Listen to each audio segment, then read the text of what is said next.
क्या आपको पता है कि स्पर्म डोनेशन क्या होता है और स्पर्म डोनर कैसे बनते हैं, और स्पर्म डोनेट करके आप करोड़ों रुपए कमा सकते हो, और स्पर्म डोनेट करने से पहले आपको किन बातों का ध्यान रखना चाहिए, भारत में स्पर्म डोनर के नियम क्या हैं और स्पर्म डोनेट करने से आपको क्या नुकसान हो सकता है। आज की वीडियो में जानेंगे इन सभी सवालों के जवाब, तो वीडियो को एंड तक जरूर देखिएगा। स्पर्म डोनेशन क्या है? स्पर्म डोनेशन का मतलब है वीर्य का दान करना। कोई पुरुष जिसके वीर्य की गुणवत्ता उत्तम हो वह अपने वीर्य को दान कर सकता है, जिसकी मदद से कोई अन्य महिला गर्भ धारण कर सकती है। अगर महिला गर्भ धारण नहीं कर पा रही है तो उसे बांझ मान लिया जाता है, लेकिन हो सकता है कि उसके पति के वीर्य में ही कोई कमी हो। महिला की गर्भवती होने के लिए बहुत जरूरी है कि पुरुष का वीर्य महिला के अंडाशय में जाकर अंडाणुओं को फर्टिलाइज कर सके। अगर पति का वीर्य महिला को गर्भवती नहीं कर पा रहा है तो बाहरी स्पर्म की जरूरत पड़ती है। इसे थर्ड पार्टी रिप्रोडक्शन भी कहा जाता है, मतलब ऐसी प्रजनन प्रक्रिया जिसमें दंपति को माँ बाप बनने के लिए किसी अन्य पुरुष की मदद लेनी पड़ती है। हमारे देश में स्पर्म डोनेशन पर लोगों के दो अलग अलग विचार हैं। कुछ रूढ़िवादी लोग इसे सही नहीं मानते, मगर स्पर्म डोनेट करना बहुत अच्छा कदम हो सकता है। स्पर्म डोनेट कर आप कई दंपति की परेशानी को दूर कर सकते हैं। इससे किसी की पीढ़ी को खत्म होने से बचाया जा सकता है। स्पर्म का दान करने से पहले इन पहलुओं पर ध्यान दें। डोनर के लिए स्पर्म का दान करना न केवल शारीरिक प्रक्रिया होती है बल्कि मानसिक रूप से भी स्वस्थ होना बहुत जरूरी है।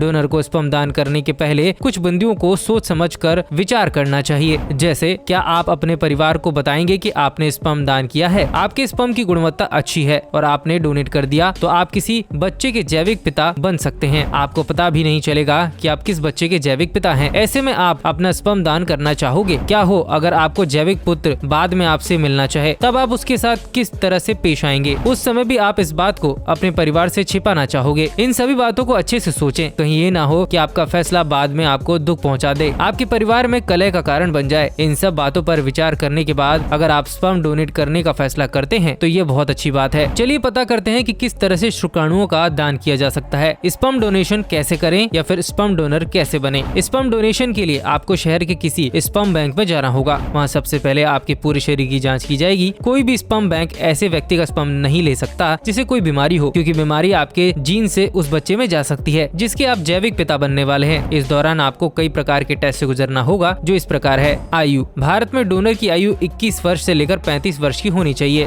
फिजिकल टेस्ट, आपके रक्त और पेशाब की जांच की जाएगी। फिजिकल टेस्ट HIV और अन्य यौन संचारित रोगों को पता करने के लिए किया जाता है। अगर आप रेगुलर स्पर्म डोनर बनना चाहते हैं तो आपको हर 6 महीने बाद अपना फिजिकल टेस्ट कराना जरूरी होगा। जेनेटिकल टेस्ट, आपके रक्त के माध्यम से आपकी जेनेटिकल बीमारियों का पता लगाया जा सकता है। फैमिली का मेडिकल इतिहास, आपको अपने परिवार के कम से कम 2 पिछली पीढ़ी का मेडिकल इतिहास प्रदान करना होगा। आपका सेक्सुअल इतिहास, आपकी शादी हो चुकी है या फिर नहीं, आपने कितनी बार सेक्स किया है, इस तरह के सवाल पूछे जाते हैं। स्पर्म टेस्ट, आपको एक डिब्बी दी जाती है। डिब्बी के साथ आपको एक खाली कमरे में भेज दिया जाता है जहां आपको हस्त मैथुन करके डिब्बी में अपना स्खलन करना होता है। इसके बाद आपके वीर्य की जांच होती है। अगर वीर्य की क्वालिटी अच्छी होती है तो आपके स्पर्म को चुन लिया जाता है। आपको एक फॉर्म भरना होता है। पहले आपके स्पर्म को 6 महीने तक के लिए फ्रीज रखा जाता है और फिर दोबारा से आपकी फिजिकल जांच और स्पर्म की जांच की जाती है। आपके स्पर्म की क्वालिटी अच्छी है तो आपको डोनर के रूप में चुन लिया जाएगा। स्पर्म डोनेशन के लिए आपको पैसे दिए जाते हैं। कोई दंपति या फिर महिला थर्ड पार्टी रिप्रोडक्शन चाहती है तो वह स्पर्म बैंक से संपर्क करती है। इन बैंकों को स्वास्थ्य मंत्रालय द्वारा मान्यता प्राप्त होती है। डोनर के स्पर्म को एक पतली नली के जरिए महिला के प्रजनन अंग तक पहुंचाया जाता है।